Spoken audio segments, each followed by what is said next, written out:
그래서 14절 말씀 보도록 하겠습니다.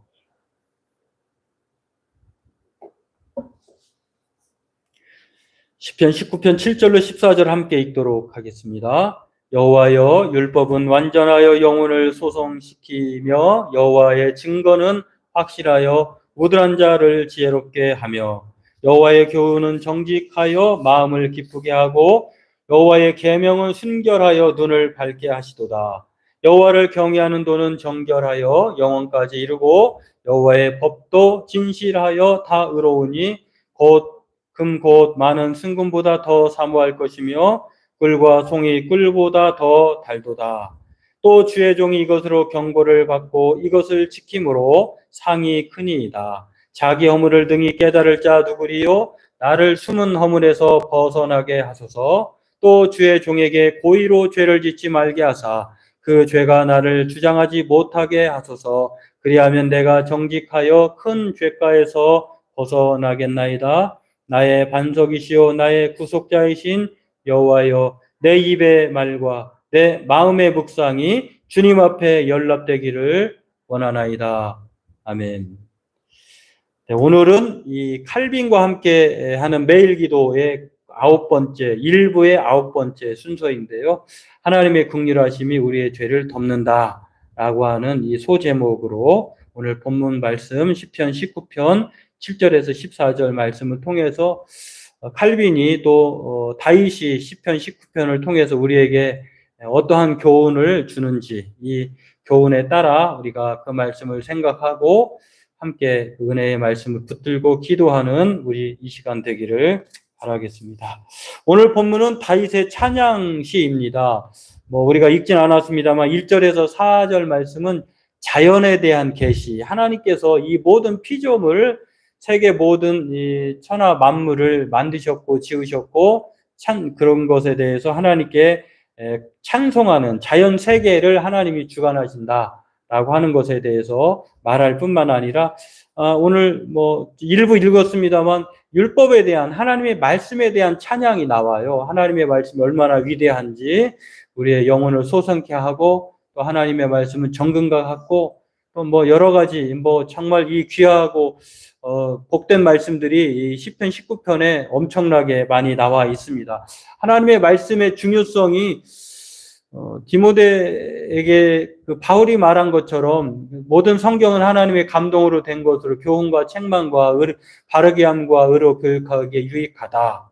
모든 선한 일을 행하기에 유익하다라고 하는 이 말씀과 더불어서 구약의 아주 물론 119편 말씀도 주의 말씀은 내 발의 등이요 내 길의 빛이다라고 하는 이 말씀처럼 아주 중요한 말씀인데요.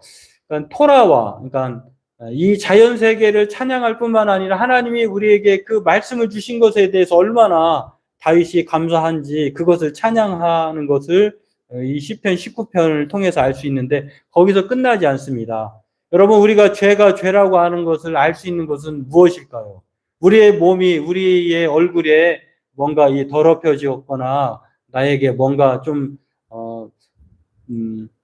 상태를 확인하기 위해서 거울을 보잖아요. 하나님의 말씀에 비추어 봤을 때 내 삶이 바로 기준이 된다는 거예요. 하나님의 말씀으로 기준을 삼을 때에 내가 하나님 앞에 죄를 지었구나, 이것은 부정한 것이구나, 또 하나님 앞에 이것은 허물이구나 라고 하는 것을 알 수 있는 것이 바로 하나님의 율법, 토라 말씀이다라고 하는 것입니다. 그리고 또 그 말씀대로 살 때에 우리의 삶은 정말 누구보다도 윤택하고 또 하나님의 은혜로 정말 행복한 삶을 살 수 있다는 것이 이 다윗의 오늘 시편 고백인데요. 오늘 이 시편 고백을 통해서 칼빈은 하나님의 긍휼하심이 우리의 죄를 덮는다 이렇게 말을 했습니다.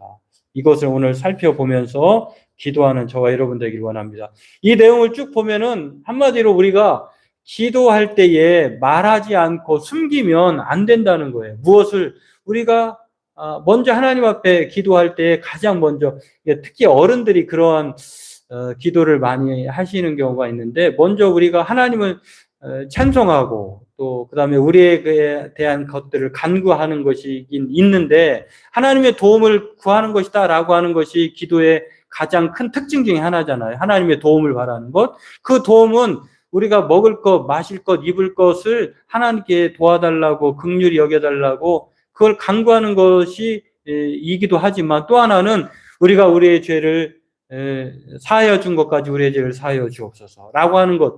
우리의 죄를 하나님께 기도할 때에 고백해야 된다는 것입니다. 왜냐하면 이게 걸림돌이 되기 때문에.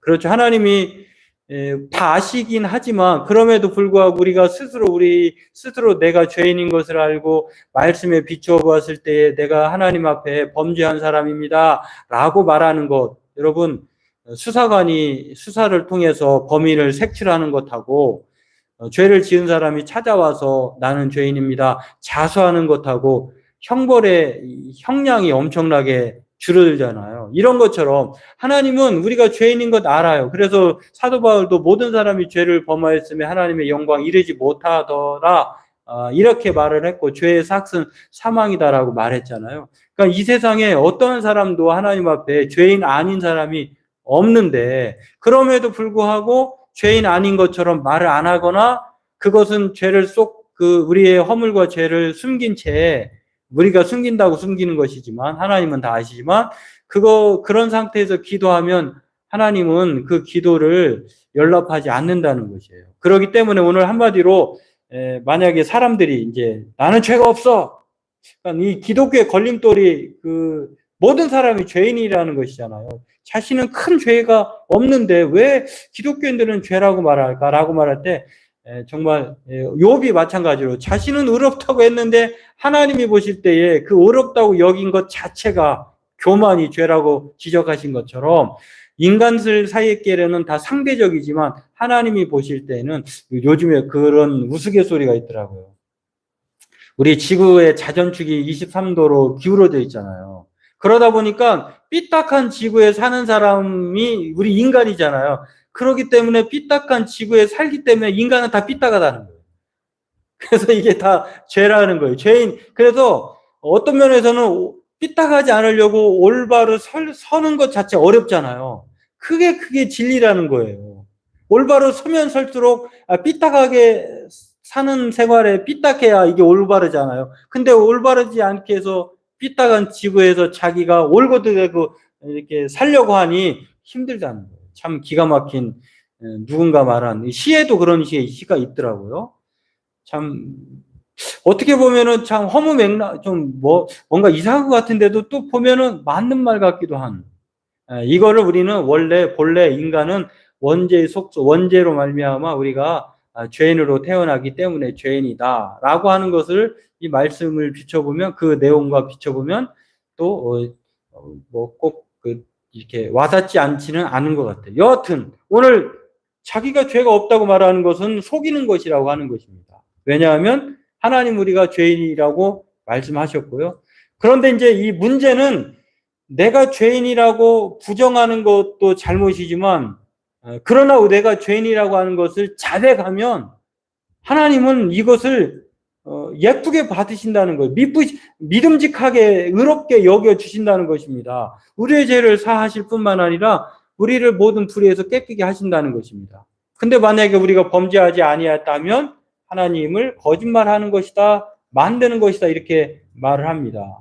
예, 그렇습니다. 오늘 칼빈은 그러한 상황에서 오늘 다윗이 말한 이 시편 19편 말씀을 통해서 다윗이 바로 그랬다는 거예요. 다윗이 마치 다윗은 물론 이 시편의 내용을 보면 거의 뭐 반절 이상의 내용이 다윗의 시입니다만 거기에서도 보면 자기 죄를 통렬하게 회개하는 경우가 상당히 많아요. 그런데 그런 다윗조차도 자신의 죄를 고백하지 않고서 기도할 때가 있었다는 것입니다. 다윗도 그러한데 우리는 더 한다는 거예요. 우리가 하나님 기도할 때 마치 그 시작과 또 끝이 정해져 있는 것처럼 우리가 시작할 때 하나님 앞에 늘 잊지 말고 모든 죄를, 물론 우리 죄가 기억나지 않을 때가 있잖아요. 그래서 어른들 기도할 때 보면 내용 중에 어른들뿐만 아니라 우리가 간혹 기도하는 기도의 내용 중에 이런 우리가 알고 지은 죄, 모르고 지은 죄까지도 하나님, 또 내가 구하지 아니한 것까지도 하나님 용서해 주옵소서 이렇게 하잖아요. 참 그 말이 오늘 이 칼빈과 다윗이 말하고자 하는 내용과 너무나 일치해요. 우리가 어떻게 우리의 모든 삶을 낱낱이 돌아보면서 그 죄를 다 기억하겠습니까? 그리고 또 우리도 모르는 사이에 나는 의롭다고 했는데 다른 사람한테 그것이 해가 될 수 있잖아요. 그러니까 우리가 기억나는 것조차도 말할 뿐만 아니라 하나님 앞에 기억나지 못한 것조차도 하나님, 그렇게 내가 그렇게 하나님께 용서를 구합니다 라고 우리의 죄와 허물을 기도해야 된다라고 하는 것입니다. 이렇게 죄의식을 가지고 하나님께 예수님의 이름으로 기도하는 것이야말로 자신도 모르는 사이에 죄를 지었고 자기가 숨은 허물 가운데에 벗어나게 해달라고 하는 것이 정말 하나님이 받으실 만한 연락하시는 기도라고 하는 것입니다. 그렇습니다. 칼빈은 이렇게 말했습니다. 하나님께서는 우리가 무심결에 중얼거리면서 범한 죄까지도 참아주시고 우리의 무지함도 용서하신다. 하나님께서 그런 긍휼을 베푸시지 않는다면 우리는 자유롭게 기도할 수 없을 것이다. 만약에 우리가 하나님이 네가 말하지 않고 고백하지 않았으니까, 죄를 나에게 낱낱이 고백하지 않았으니까 네가 무슨 말을 해도 네가 기억날 때까지 기다렸다가 말하면 그때서 내가 기도를 들으마. 이런다면 우리는 정말 하나님 앞에서 기도 응답 받을 사람이 아무도 없다는 거예요. 우리의 기억의 한계, 우리의 연약함의 한계가 있기 때문에. 그러면서 기독교 강요, 기도에 관한 내용을 기독교 강요 4권까지 있는데요. 물론 상중하로도 나눠지기도 합니다만 기독교 강요 3권의 20장 16절에 이렇게 기도에 관한 내용 중에 이런 내용이 있습니다. 기도 응답은 오직 하나님의 용서하심을 통해 얻어진다. 이러한 것을 완전 무결하게 실천하여 기도한 사람은 아무도 없다. 다윗도 그랬다. 그러니까 우리가 다윗도 그런 사람이었는데 우리라고 예외가 아니라는 것입니다. 그러니까 우리가 할 수만 있으면 우리의 죄를 하나님 앞에 고백하고 용서해달라고 하면 하나님은 미쁘시고 의로우셔서 우리의 죄를 사하셔요.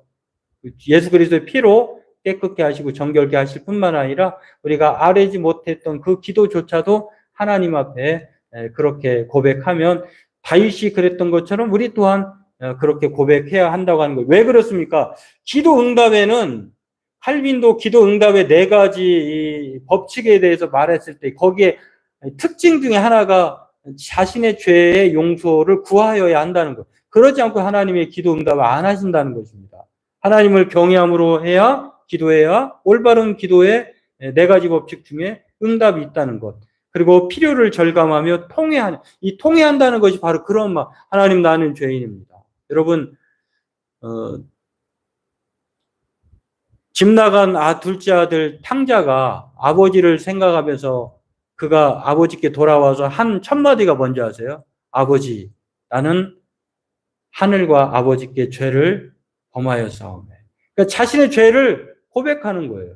오늘 이렇게 통렬하게 통회하면서 기도할 때에 하나님은 올바른 기도를 인정하시고 기도에 응답하신다는. 그리고 자신의 모든 신뢰를 버리고 겸손하게 내가 아무것도 할 수, 이 주일 오전 말씀에도 언젠가 일전에 최근에 전한 말씀 중에 항복이 행복이다라고 했잖아요. 우리가 하나님 앞에 손을 드는 것은 곧 항복이에요. 우리가 눈을 감으면 하나님이 보여요.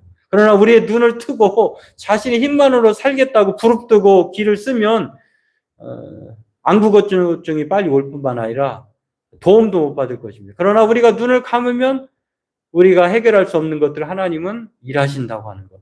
그렇기 때문에 자신의 모든 신뢰를 버리고 겸손하게 기도해야 한다고 하는 것. 그리고 기도하는 사람이 확신의 소망을 갖고 기도하지 않으면 어떻게 될까? 기도 응답이 어렵다는 것입니다. 그렇기 때문에 오늘 다윗은 또 칼빈은 그렇게 올바른 기도에 죄의 용서함이 있어야 된다고 이렇게 말을 합니다.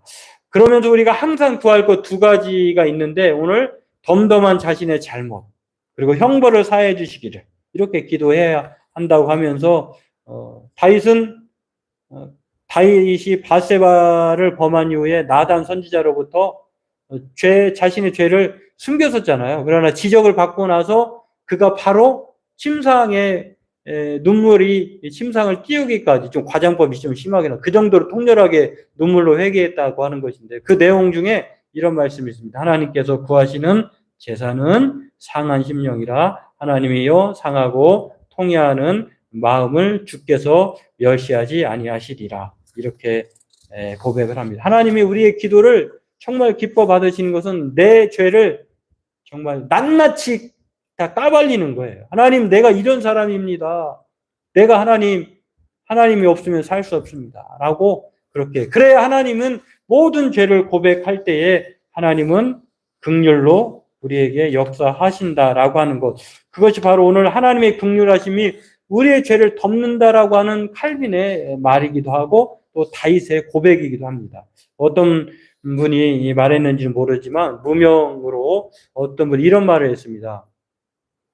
좋은 일은 믿음을 가진 사람들에게 찾아오고 더 좋은 일들은 인내심을 가진 사람들에게 찾아오지만 최고의 일은 포기하지 않는 사람들에게 찾아온다. 참 다 좋은 일인데 좋고 더 좋고 최고로 좋다.